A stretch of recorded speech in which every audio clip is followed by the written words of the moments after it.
You're watching Afternoon Briefing. I'm Patricia Karvelas. The Prime Minister is speaking in Western Australia.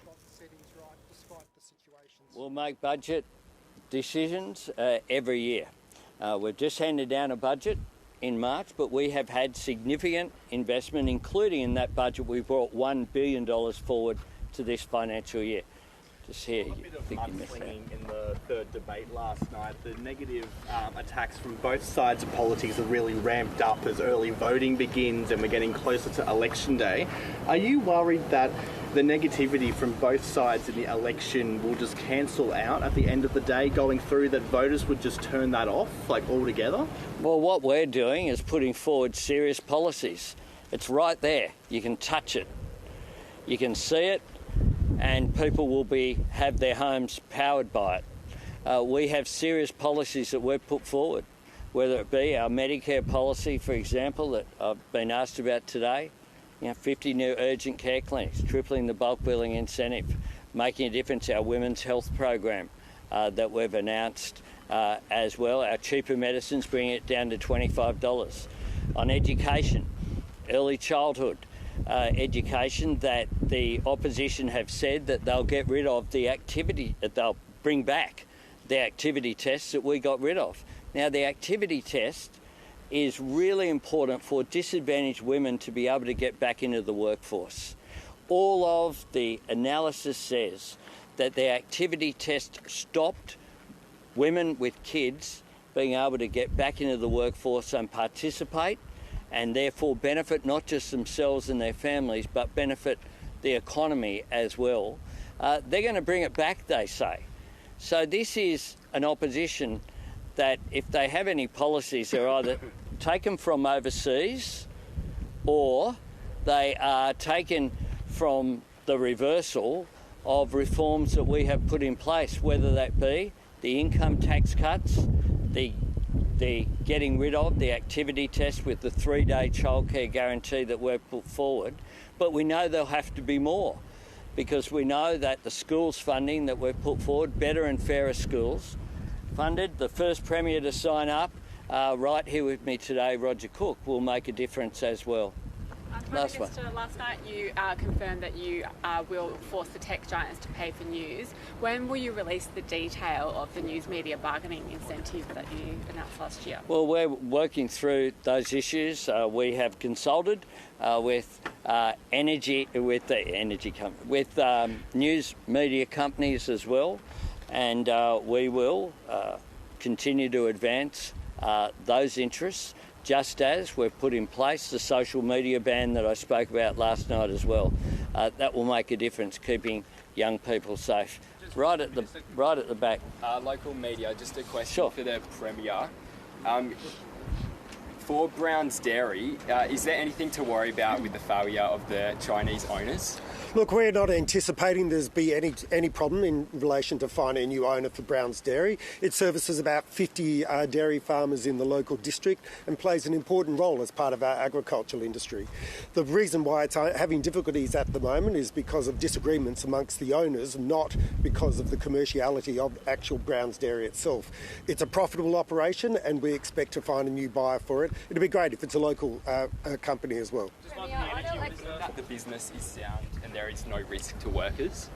Oh, look, we don't anticipate any operational interruptions as a result of the change of ownership, and we expect that the company will be able to find a new owner in the very near future. Premier, on electronic monitoring, the Department of Justice has just posted a job advertisement for multiple electronic monitoring officers. Does that indicate that they're inadequately staffed? No, it indicates that we are continuing to resource the area of corrections where we can deploy more electronic monitoring equipment. Electronic monitoring equipment was part of our family violence legislative reform program, which we brought in at the last year, and it provides us with another opportunity to continue to keep women safe in relation to people who stand accused of family and domestic violence. Premier, the ad was put up just the day after the ABC revealed, though, that there were gaps in the electronic monitoring program. So does that suggest that you have been alerted to staffing issues, and is it something that you'll at least look into? Yeah, no. it doesn't suggest that there's staffing issues. It does suggest that we need to continue to make sure that we've got great people working in our public sector. Are you confident that there are no staffing issues? Well, I'm confident that they have the resources they need to continue to employ people to look after the people that they're engaged with, and that's one of the reasons why we continue to make sure that we advertise and recruit where we can to make sure that we have a full contingent of staff. Just a quick one for Mr. Bowen. On the Smart Energy Council report, Minister, at the top end it says the Coalition's nuclear plan could cost $600 billion. It says too, though, in a best case scenario, it could cost as little as $116 billion. So do you accept that if the Coalition gets it right, that cost could be below $600 billion? Well, I noticed that Peter Dutton not only got nasty at the Prime Minister last night, he got nasty at the Smart Energy Council as well. Whenever he sees anybody he disagrees with, he gets nasty. He said he was going to smile more. We've seen the opposite of Peter Dutton as this election day gets closer, and in fact attacking a group like the Smart Energy Council. Of course, they dare to disagree with him and dare to point out the holes in his policy. Now, what the Smart Energy Council has done is looked at the work that the Liberal Party put out and found the massive holes in it. For example, the fact that they don't have a first-of-kind premium, the fact that they just assume a 40% smaller economy. You know, they keep saying, oh, we need nuclear power for aluminium and other things. They've assumed no aluminium. They've assumed no steel making. They've assumed no heavy industry, because that's what a 40% smaller economy looks like. There are holes all through the opposition's costings. You could make the case that the Smart Energy Council has been conservative, because when you look at the cost blowouts right around the world, whether it's Southwell or Hinkley or wherever it is, there's massive cost blowouts in nuclear. Peter Dutton and Ted O'Brien have no answers when it comes to the questions put to them. Thanks very much. Thanks very much. Thank you. Who from the Cabinet will be... And that's the Prime Minister finishing his press conference. The Coalition promises increased defence spending in their last major promise of the campaign, and the government demands detail on how they propose to pay for it. I'm Patricia Karvelas, live from the lands of the Wurundjeri people in Melbourne. Welcome to Afternoon Briefing.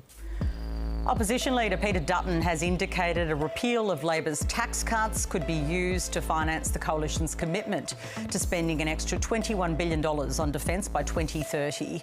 The Coalition says they'll release costings of their defence plans in coming days.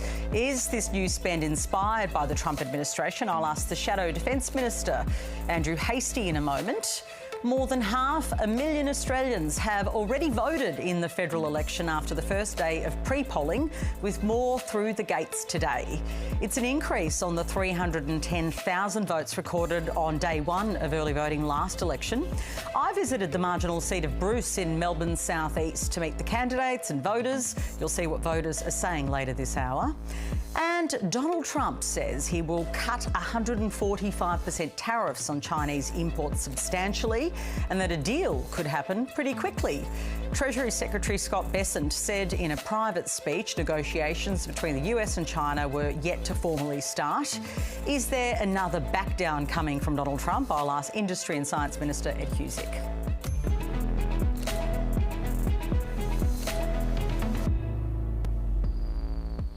Beginning with the Coalition's defence policy, Defence Minister Richard Marles took to morning television to ridicule the announcement, claiming there was no detail on how the increase in spending would be paid for.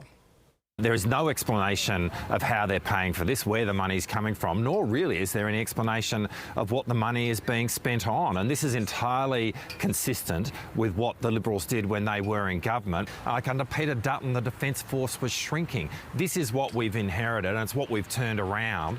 The Defence Force is now growing again. We've put in place the biggest peacetime increase in defence spending, which is actually in the budget. What we have here is not really a defence policy from the Liberals, it is a pathetic whimper. Shadow Defence Minister Andrew Hastie stood up with the opposition leader Peter Dutton in Perth to make the announcement about that commitment to increase defence spending under a coalition government. I spoke to Mr Hastie a short time ago. Andrew Hastie, welcome to the program. Good to be with you, PK. Your policy is to get to 3% of GDP for defence spending in a decade. That's exactly the figure nominated by the Trump administration. Is it inspired by the request or demand from the Trump administration for nations to get to that percentage? Not at all, Patricia. The world has changed over the last 5 years. We've seen the rise of authoritarian powers. We've seen a war in Ukraine. We have seen strategic disorder in the Middle East.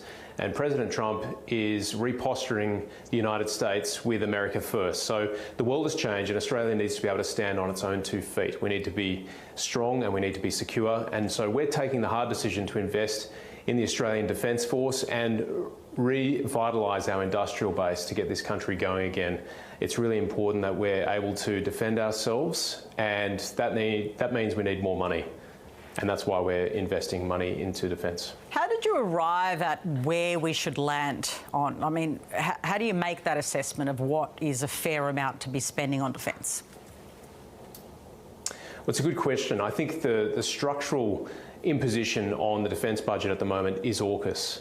Now, AUKUS is supported by both parties of government, and what Labor hasn't done is increase the defence spend to account for AUKUS, which is why we're going to get to 2.5% in 5 years, because without it, the rest of defence, Army, Navy and Air Force, are going to be cannibalised by the spend on AUKUS. So we need to have a strong Army and Navy and Air Force. We need to fix the recruiting and retention crisis, and we need to be ready, and that means we've got to put more money into sustainment. We need more training hours for our pilots, for our sailors and our soldiers, and under Labor, with their $80 billion worth of reprioritisations, delays and cuts, the Defence Force is actually growing weaker and going backwards.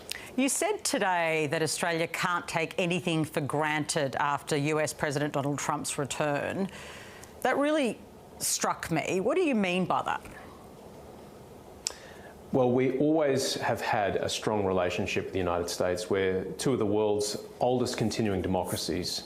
But leadership matters, and President Trump is rebalancing the terms of trade and security with all of their partners.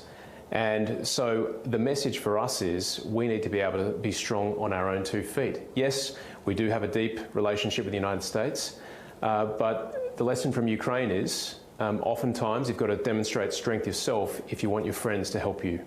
And so that's why we need more capability. That's why we're reinstating the 4th Squadron of F-35s. That's why we're going to invest in AUKUS and get it moving, get WA moving. Labor is delaying there. And that's why, as well, we're going to re-industrialise our defence industrial base, because it's grown weaker under Labor as well.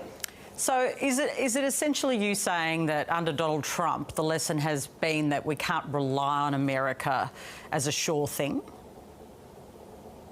Look, I think at the operational level, military to military, diplomat to diplomat, all the other touch points that we have in the United States are very strong, but President Trump is someone who's hard to predict, and we need to be able to defend ourselves. We need to be able to be strong. And we also want to uplift our collective security in the Indo-Pacific for our neighbours as well. We want to have a good relationship with Indonesia, with Malaysia, with Papua New Guinea, with the other Pacific Islands, with Singapore. These are all important partnerships.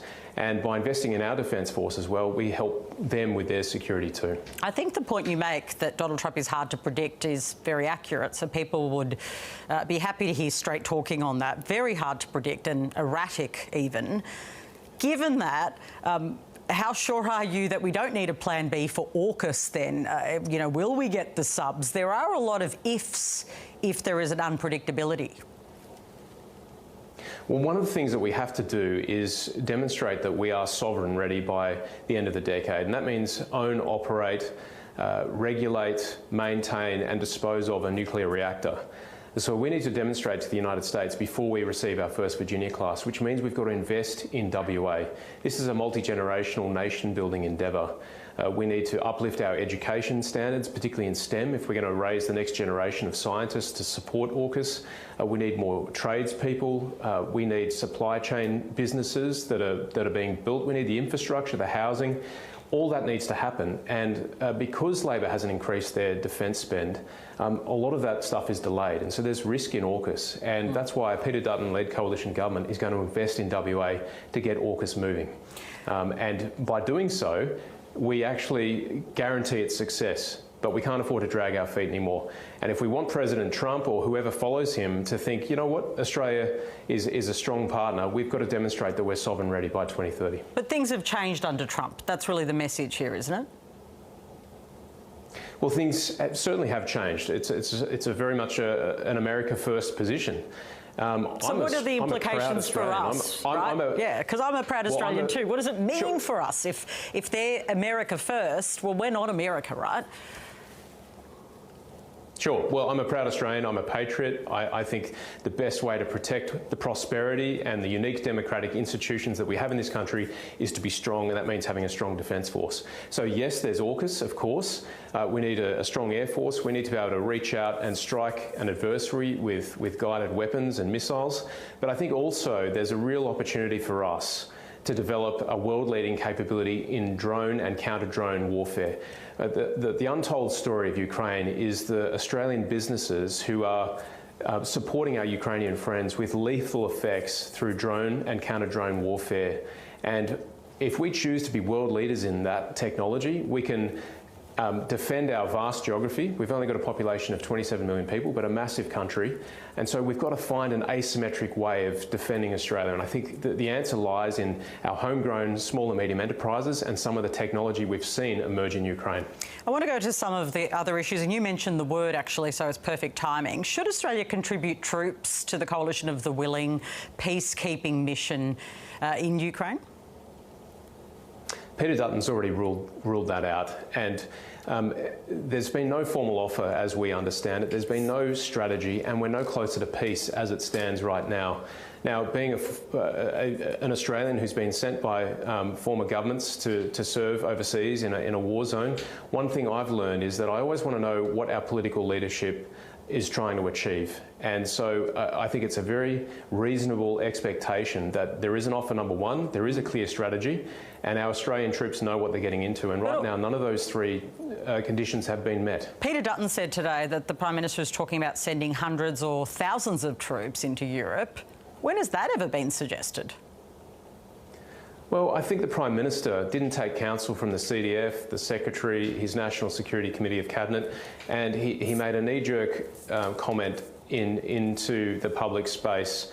And I think he was trying to look tough. He pulled on the wrong rein at the time because he was overcorrecting from what happened with the Chinese flotilla that circumnavigated Australia. So this always requires the most serious consideration from any government. And Peter Dutton this morning was right to say we shouldn't be sending Australians to a foreign country where we have Vladimir Putin on the other side of the border who has threatened to use tactical nuclear weapons. Warfare's also changed. We didn't have drone warfare in Afghanistan, but I can tell you if we did, we'd have a lot more casualties than we ended up with. And so these are the things that need to be worked through. But all we've really done, as a nation, is participated in that phone call, in the Coalition of the Willing talks. New Zealand's done the same. Isn't that a reasonable thing to do? Wouldn't that be something you'd want Peter Dutton as Prime Minister to do?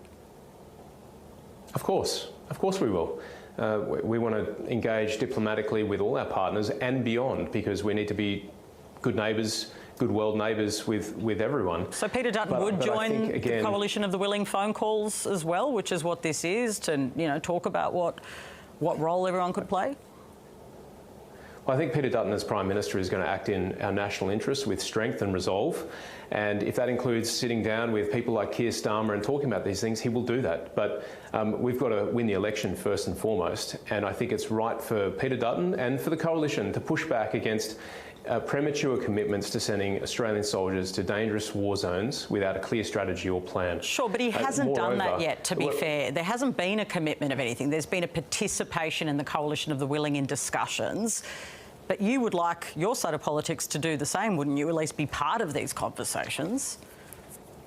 Look, like I said, Peter Dutton as Prime Minister and me as Defence Minister, we'll have discussions on a range of issues. It's hypothetical at the moment, but I think the lesson of the last few weeks, last few months, we've had a Chinese flotilla circumnavigate our continent in a display of gunboat diplomacy. We've had reports of Russia seeking an airhead in Indonesia, and the government has not adequately briefed us on that. So we have immediate responsibilities in our region that we must take seriously, and we've got to secure ourselves first before we can project power, or military power or support to our friends beyond our shores. But just to be clear, you wouldn't pull out of the Coalition of the Willing discussions that we've been part of? Look, Peter's made very clear we're not going to be sending Australian soldiers to dangerous war zones where people have threatened the use of tactical nuclear weapons. But if it's not sending them to the war zones, if it's using our trainees, for instance, in some other manifestation... Sure. We want to continue training Ukrainian troops as we've done in the UK. We want to keep sending leading technology to give the Ukrainians the edge in battle. And we'll continue to discuss this issue with world leaders, or at least Peter Dutton as Prime Minister will. So I don't think there's any inconsistency there. But what he's said is we're not going to send young Australians and put them at risk without a clear plan or strategy. Just on another issue, and this, I know you dealt with this at the press conference. I watched the whole thing on women in combat roles, but there is a question I still have. The Australian Defence Force, I understand, utilises 2 primary tests for both men and women, the pre-entry fitness assessment and a psychological aptitude test. Do you propose we move to 1 test, as you mentioned today? I mentioned combat roles today, so specifically service in special forces, service aboard submarines, service in fighter jets, to name just a few. And the reason I mention those particularly is because they require a special set of skills and attributes. And just to give you a sense, selection for service with the Special Air Service Regiment or the 2nd Commando Regiment, everyone has to do the 3 weeks. Everyone has to carry a 30-kilo load over 20 kilometres in less than 3 hours and 15 minutes, for example, with full pack webbing rifle and the lot of it. I lost 12 kilos in 3 weeks. That's what I'm talking about when there's 1 standard. So as for the things that you've listed, I'm sure that's something that I'll get briefed on if I become Minister for Defence. But my point this morning was, in war, you either win or you lose, and we want to be winning any future war that we're engaged in. I hope that we never have to fight again. Yeah, for sure. But the RSL motto is, the price of liberty is eternal vigilance, and we've got to be vigilant about these things. But in terms of the SAS, is there 1 test or 2 tests based on being a woman? There's 1 test. 1 test. But for the there's one test. For entry into the ADF, there's 2 tests. Do you want to make that 1, or do you want to keep that as it is? Look, my point today and my point in the past was that where we have very dangerous combat roles, we've got to insist on a single standard.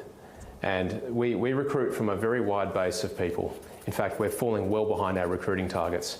And for example, if we want an expert at cyber warfare, well, we don't need them to be as fit and as capable as someone who wants to be a fighter pilot. So too with someone who wants to serve in special forces. The point is, where we have those generally elite capabilities, we've got to insist on a single standard. And that was the point I made today. Okay, so would that involve, as you understand it, change? Or you'd have to get briefed on it? No. Well, I was an instructor on the first integrated SAS selection course. I think it was back in 2015, where we had males and females, and it was absolutely 1 standard, standard for all. Okay. These are the tests. Meet them, or you go home.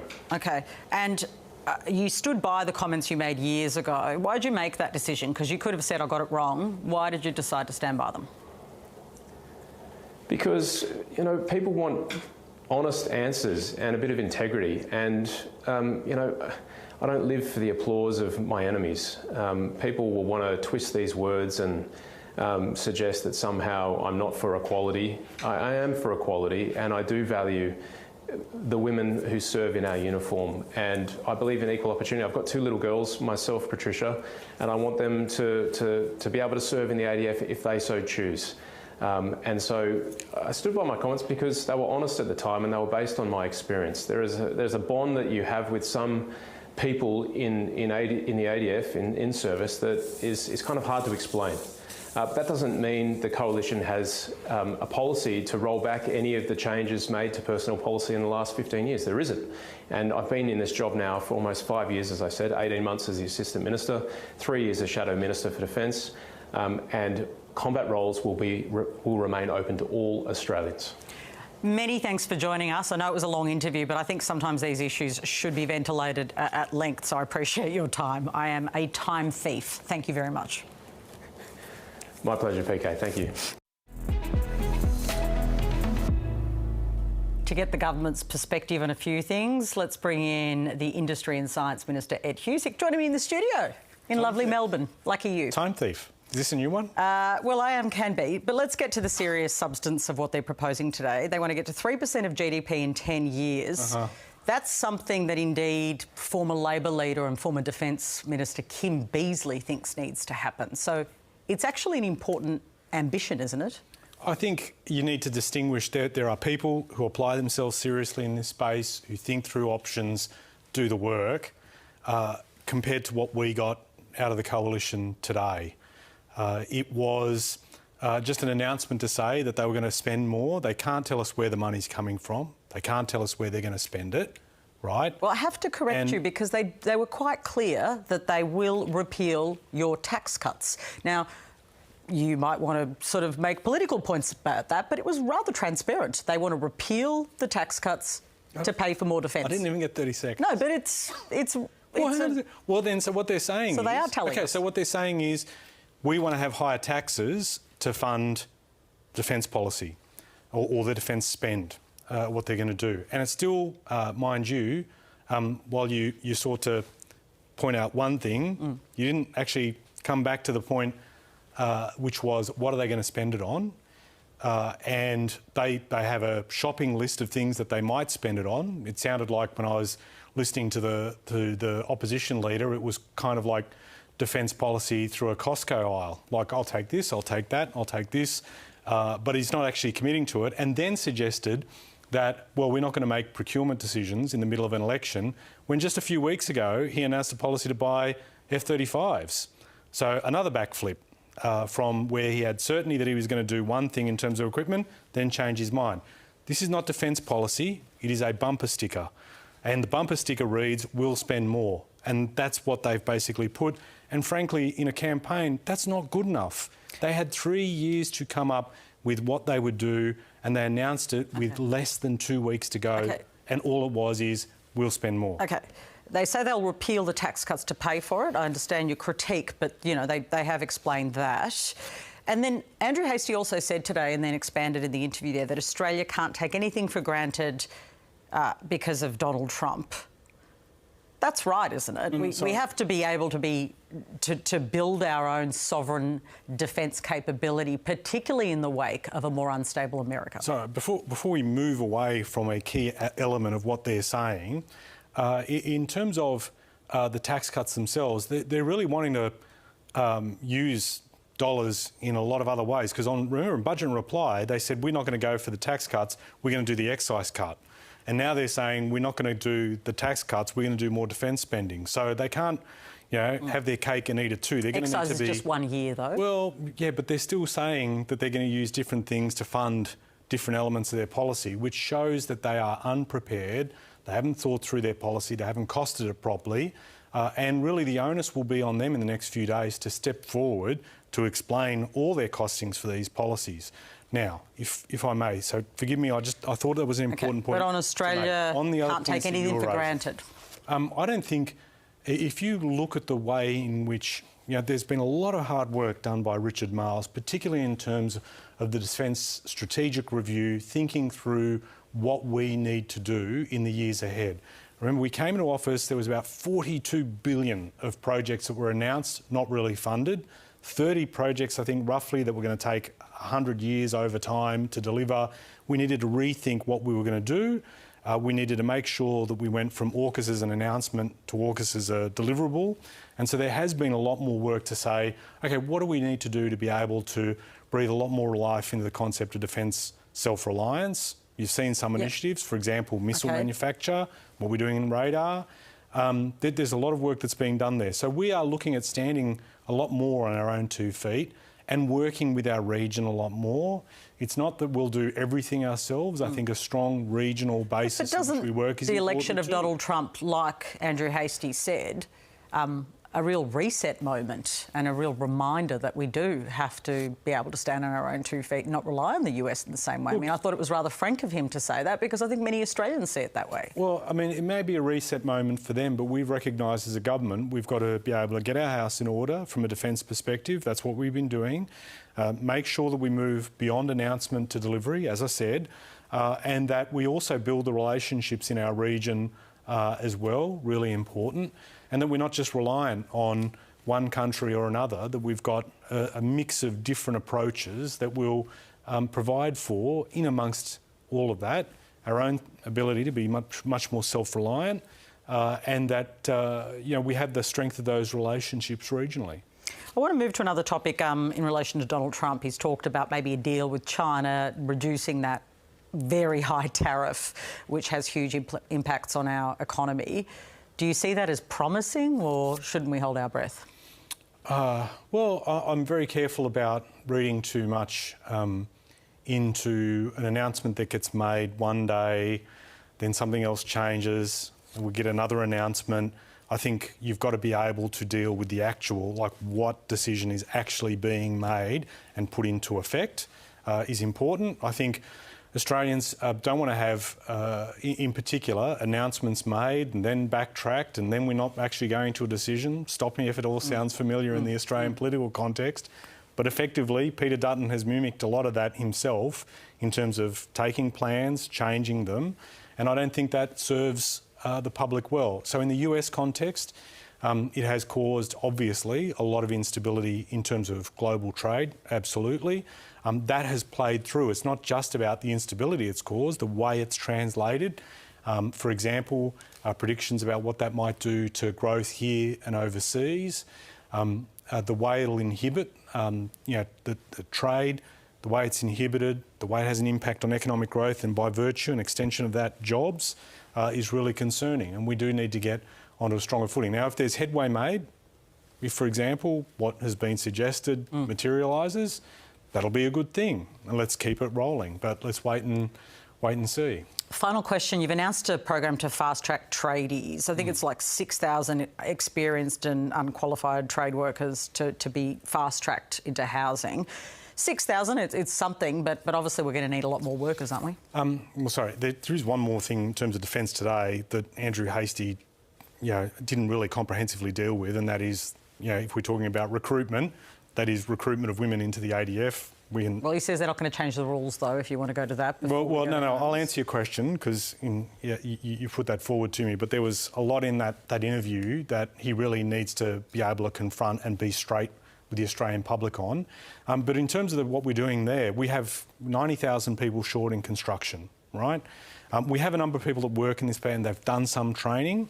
What we are trying to do is fast-track the recognition of prior learning, to be able to, if there are gaps, to be able to get qualifications, to be able to help people get those qualifications and skills that they need, and then be able to get people out into the workforce quicker and boost the number of skilled labourers, skilled people in these areas, because we do need to build a lot of homes. In a number of areas too, that'll make a difference. In one area I've been pushing in particular, we need to build more quality homes quickly. Prefabricated modular housing is an area where manufacturing workers can help out as well, and we'd anticipate that some of those skills that are transferable from construction into manufacturing can help as well. On women, I'm going to actually ask you a prickly question. Dan When don't you do Repicoli has suggested there should be a minister for men. Right. Is that a good idea?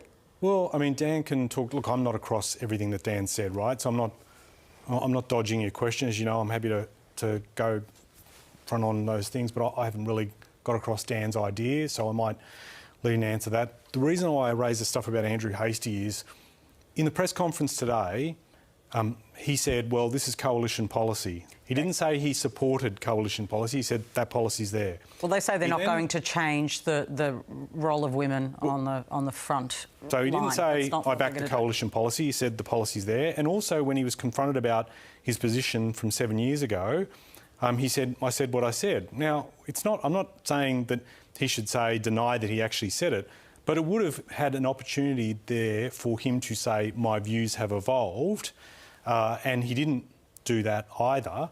And frankly, if people can qualify and meet that test, they should be able to serve. He says he's not going to change the rules. And well, I mean, I think for a person who seeks to be a defence minister, he should take the opportunity to be very clear to say, I support the policy, my views have evolved, and that he can send the signal to people, particularly women, that want to serve in those roles, that they can. I mean, if he doesn't want to accept women in the ADF, will he not accept the votes of women in the seat of Canning when he goes for election? Well, he does accept women in the ADF, he says, just to, you know, be clear about what he says. And he said in those roles, but I get the broader point you're trying to make. Thank you very much for joining us. Thank you for your time. Staying with the defence announcement that was made today, let's bring in Justin Bassi, who's Executive Director of the Australian Strategic Policy Institute, for some analysis. Welcome. Great to be here. What do you make of the Coalition's commitment to increase defence spending? They've been criticised for not really explaining what they want to increase the spending on. Patricia, my view is that a policy that commits to increased defence spending is a positive thing. It's very important. The description or the commitment to get to 2.5% within 5 years and 3%, these are laudable, I think positive. But, and there is a but, the issue is that both major parties agree that the assessment is that we live in the most dangerous times since the end of World War II. I happen to agree with that assessment. And my concern is that the increase to 2.5% by the end of the 5th year and getting to 3% by the end of the decade isn't quite quick enough. And it's not a question of is there justification for increased spending. Really, we need to ask ourselves that if this is the most dangerous times since the end of World War II, we have war in Europe, we've got war in the Middle East, we've got rising tensions in the Indo-Pacific. We really need to go about not just business as usual or just a small increase, but we need to be justifying to the Australian public why, unfortunately, an even higher defence spend is necessary. OK, but, you know, a broad ambition is one thing. Don't we need to actually explain to Australian people what you want to spend that on and the feasibility of that? Yes, and yes. I think in addition to ensuring that Australia has the best defence capabilities, side by side, or the flip side of that capability coin needs to be a messaging coin. I thought one interesting aspect of the announcement was a commitment to publishing a national security strategy. I do think that we have run a risk in Australia, Patricia, of not being upfront with the Australian public about the true nature of the threats that we do face. I think too often we're able to look at Europe, look at the Middle East and think, gee, aren't we lucky they're a long way away? We, though, continue to be shocked each year when something happens in our region. We're shocked every time there's an unprecedented flyover around Taiwan. We're shocked when there's military aggression by China against the Philippines. We're shocked when Australia is circumnavigated by the PLA Navy. We're shocked when there are live fire exercises in the Tasman Sea. We've got to stop being shocked, and we've got a message to the Australian public that yes, China is our major trading partner and we want that economic relationship, but that economic relationship cannot be at the expense of long-term Australian sovereignty. And so the idea of a national security strategy, which explains to the public what those threats are, is very important. The key, of course, is that it can't be so declassified and so redacted that the reality of the threat isn't provided to the public. We need to be having those genuine conversations about the credibility of a war in relation to Taiwan, the credibility of a miscalculation in the South China Sea when China is so aggressive against the Philippines, and what it means for Australia. Just finally, your organisation has published an article, I think it was last week, about Canadian authorities' discovery of a Chinese information operation targeting their country's election. And the warning in that piece is that, you know, this kind of interference could be happening in Australia.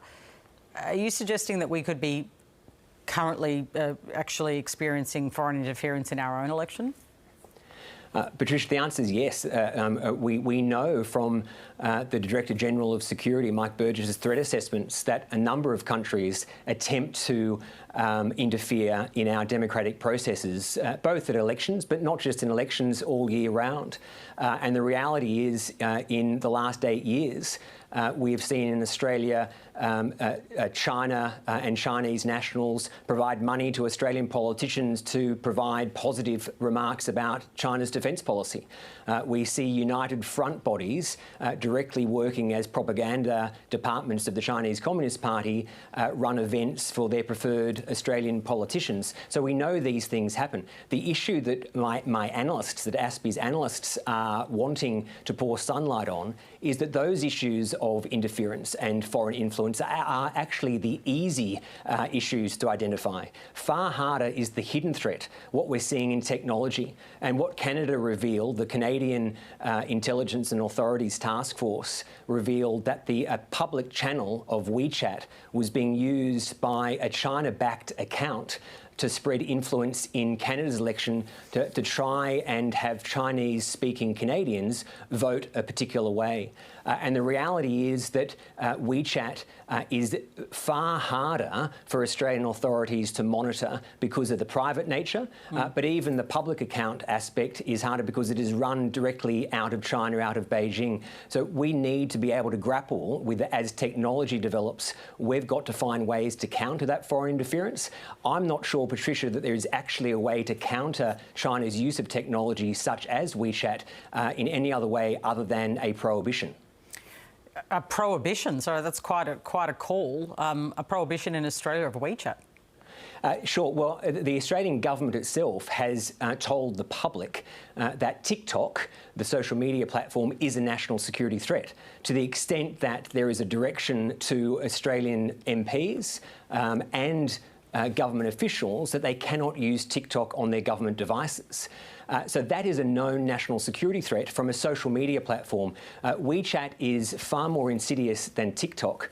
And I think we are, again, we need to have this honest conversation with the Australian public that if TikTok is a threat to Australian government officials, that they can't use it. How is it that the Australian government and the Australian bureaucracy can say, oh, but don't worry, Australian public, you can use it, no worries? It's just not right, because the threat from TikTok and from WeChat is not just a data extraction threat. It's about the manipulation. It's about using algorithms to sow complete propaganda throughout our society to influence what we think and what we are voting on. Justin, thank you for your time. Pleasure. Victoria is a battleground this federal election, and safe Labor seats are under threat across the state. Today I visited an early voting station in Dandenong in the seat of Bruce, one of the formerly quite safe Labor seats, fighting off a Liberal challenger. Now, I spoke to Labor MP Julian Hill, Greens candidate Rhonda Garrod, and voters from across the spectrum. The Liberal candidate, Zahid Safi, declined to speak to the program. I'm at Dandenong Stadium, which is a big pre-poll booth in the seat of Bruce. Now, Bruce is in the southeast suburbs of Melbourne. It was once safe Labor territory. It's held by the sitting member and Assistant Minister for Multicultural Affairs, Julian Hill, on a margin of 5.3%. That should be safe territory, but the world has changed. Cost of living, mortgage stress and crime in these electorates have been big issues, and Peter Dutton sees a pathway to the Lodge or Kirribilli House through seats like this, even though they were once very much safe Labor territory. It's a very multicultural seat. Now, Julian Hill has agreed to speak to us about the issues that have become prevalent in this electorate and why it does look like it's being hunted down by the Liberal Party, and why there are so many people here at this pre-polling booth campaigning, giving their how to vote cards to voters who are voting early. The Liberal candidate has not agreed to speak to us. The campaign has told us that his sole focus is on voters. He doesn't appear to be here at this pre-polling booth today, but Julian Hill has agreed to speak to us. Julian, we're here at Dandenong Stadium. You are individually asking voters to vote for you. This used to be safe Labor territory, but your seat is under a serious threat. What's happened? Well, I don't take anything for granted, and what the Electoral Commission's gods give, they can also take away. When I was elected, I won the seat on a 4% margin, up from 1.8. The next redistribution made it a 64% Labor seat. It then got cut to 56. It's now down to about 55. That's changes in the electoral boundaries, but I work hard each and every day. I door knock every week, have done pretty much for 10 years. I'm in touch with the community.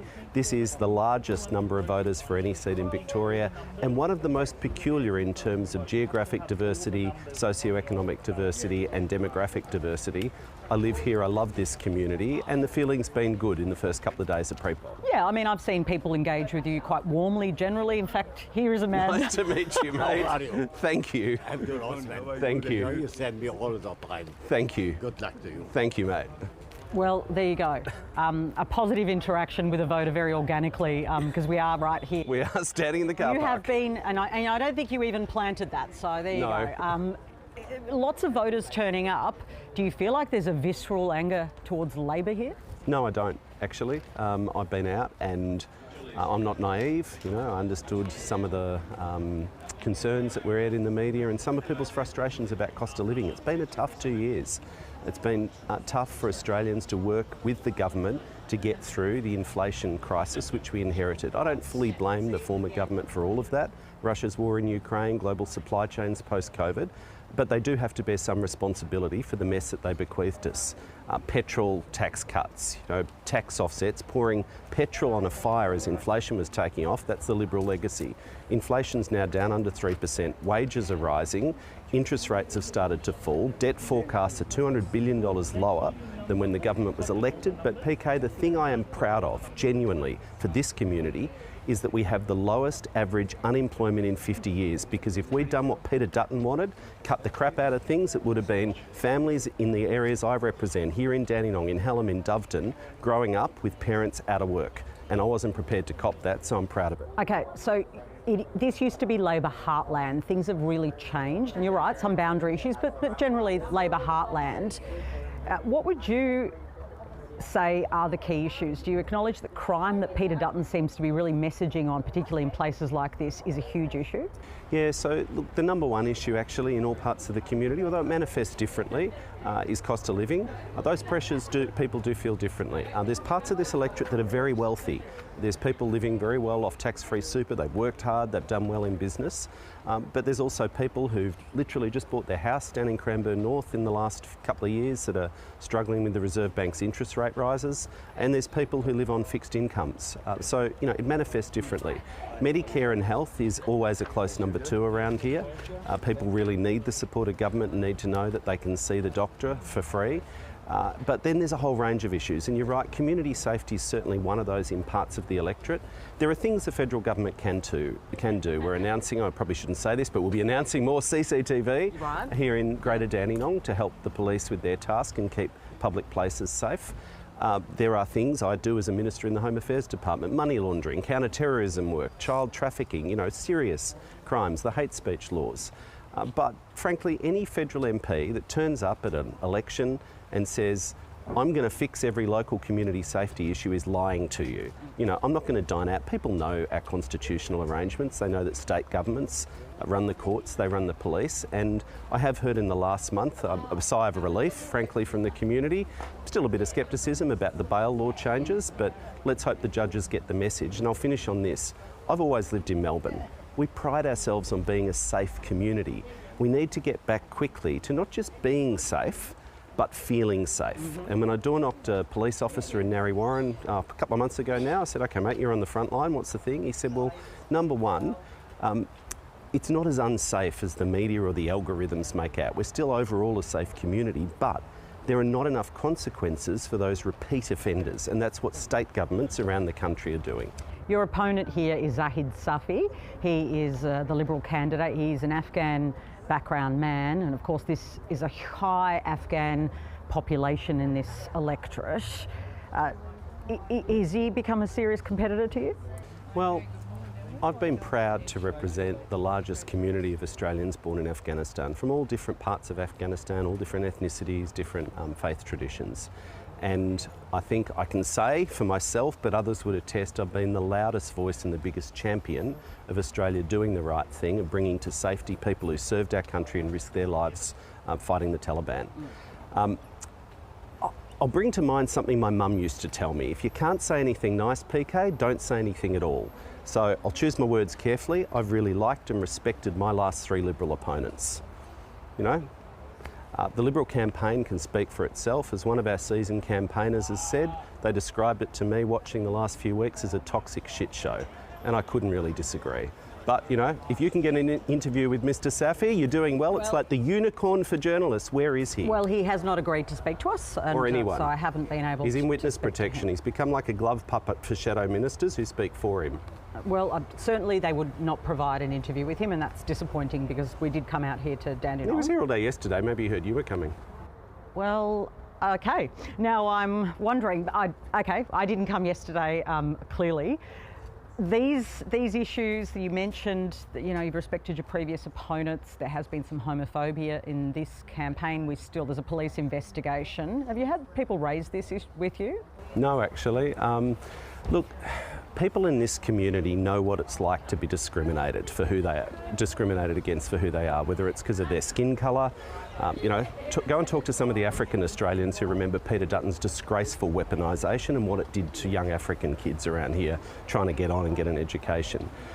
Women, Muslim women, having their headscarves ripped off or being yelled at in the shopping centre because of their identity. And yeah, many of us know what that's like, and it's not pleasant. But I will always speak up for everyone here, and you know, I'd encourage the small minority of people who want to engage in this politics because they got nothing, positive to say, to reflect on the citizenship oath that we take to this country, which is mutual respect for your fellow Australians. An Australian, to me, is anyone committed to our country and to that principle of mutual respect for their fellow Australians. And I'm very confident that the vast majority of people here in our community that I love respect that principle. So it's quite an intense environment here at the pre-poll at Dandenong Stadium. Because this is such a fiercely contested seat, there are a lot of voters streaming in and a lot of campaigners, from Family First to One Nation to the Greens. There are other parties represented too. A lot of activity. I spoke to a couple of people, including Dr. Rhonda Garrett. She's the Greens candidate here. I also spoke with a One Nation volunteer about why they're here and why they're investing their time in the seat of Bruce. And Rhonda, you're running in this seat for the Greens. Why have you decided to do that? So I'm a local councillor. I know that around here life is much tougher. I know that we've got the biggest housing crisis, the biggest homelessness. Nothing's changing. Nothing's going to change if we just have more of Labor or more of the majors. We also have the Gaza, the genocide is really important here. We have enormous amount of people that are helping us and are organising around that. So there are issues that are really important to us here that the major parties are just not touching on. You're also campaigning, but you're not a candidate. You are campaigning for Pauline Hanson's One Nation. This is a very multicultural electorate. Tell me what the pitch is for One Nation in an electorate like this. Australia, we're still in Australia and we've got to look after Australia. We haven't got anywhere else to go. And what's your name and why have you decided to campaign? My name's Cass and I care about Australia. How did you get involved? The internet. Really? Tell me more. Where else are we going to go? We haven't got anywhere else to go except we haven't got no other country is entitled or obligated to take us to immigrate. Yeah. And what are you worried about? Our debt, $1 trillion in debt, no accountability. When we're the generations that are going to carry that, the influence. It's interesting, Rhonda made the point about Gaza, and it is an issue for some people in this community, maybe not all. What's your position on that? Well, I'm in Australia. We've got to put Australia's needs first. But do you acknowledge that in a place like this, people really care about that issue? Well, everyone is entitled to care about what they like. Well, of course, the best way to find out how voters are feeling is to talk to voters themselves. So as they exited the pre-poll station here in Dandenong, I approached a number of voters to speak to us on the record about either how they voted or how they see both Anthony Albanese and Peter Dutton. I'm going to say two names to you and I'd like to hear your views. Peter Dutton. Oh, I like his tough nature, like sort of especially to do with security of the nation. How about Anthony Albanese? He's a good leader too. Yeah, shows a lot of kindness and sympathy around. Peter Dutton. Yeah, he's very good. Very good? Yeah.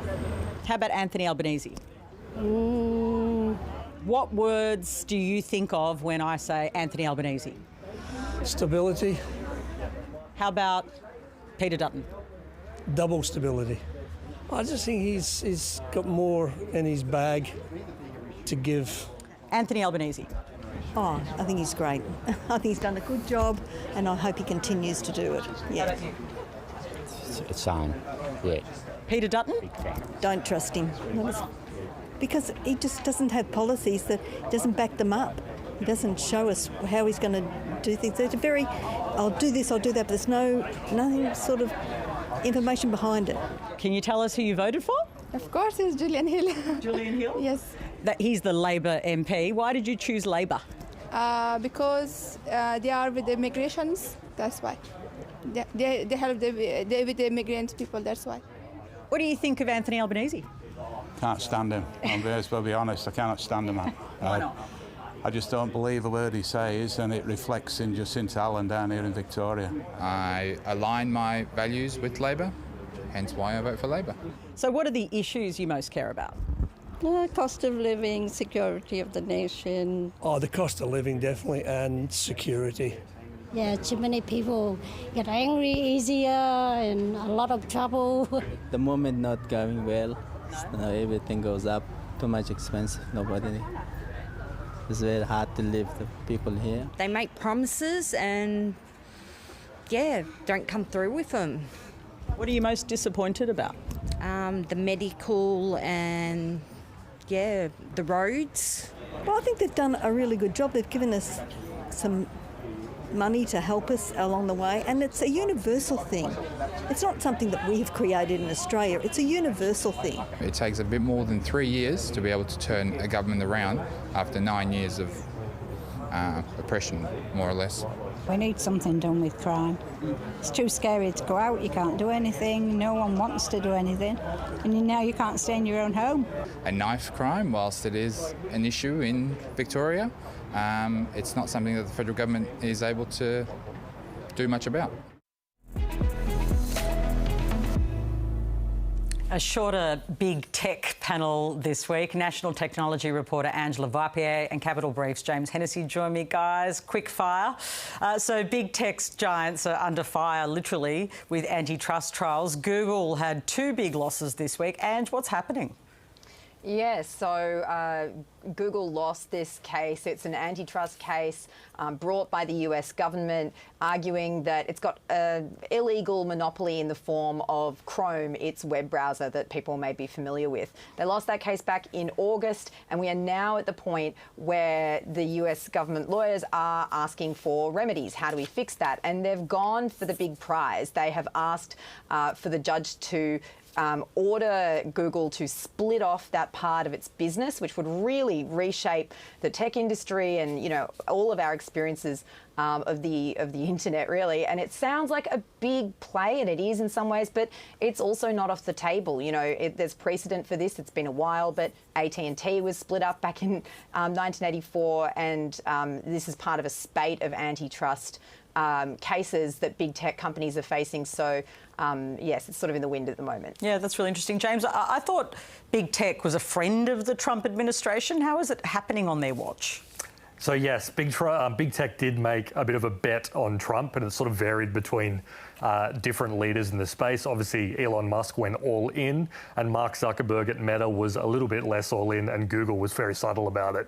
I think the evidence here is a little bit more complex than it appears. A lot of these lawsuits, the ones against Google, the FTC lawsuit against Meta were in train long before Trump was elected.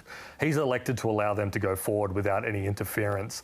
But I wouldn't necessarily assume that means he won't make some intervention once the rulings are made. Obviously, Trump is a guy who loves a bit of leverage. He also loves people that supported his campaign and show deference. So I would not be shocked to see if severe penalties are placed on companies like Google and Meta, that Trump does step in and tries to capture a bit of that leverage. But we'll have to see how it plays out, basically. Yeah, just 20 seconds on this, but Ange, that is likely to happen, isn't it, given his closeness to these guys? I think it's entirely possible, and we are more likely to see that intervention that James is describing after after a finding has been made, because of course the leverage then is so much greater once there are these penalties on the table. Yeah. Thank you to both of you, and I'm sorry we had to shortchange you, but these live press conferences stop for no one during afternoon briefing. Thank you. And that's afternoon briefing for today. Stay with us here on the ABC News channel. Catherine Robinson is up next with today's top stories. We are back here at 4 o'clock tomorrow, or on iView on YouTube, which is called Afternoon Briefing. See you tomorrow.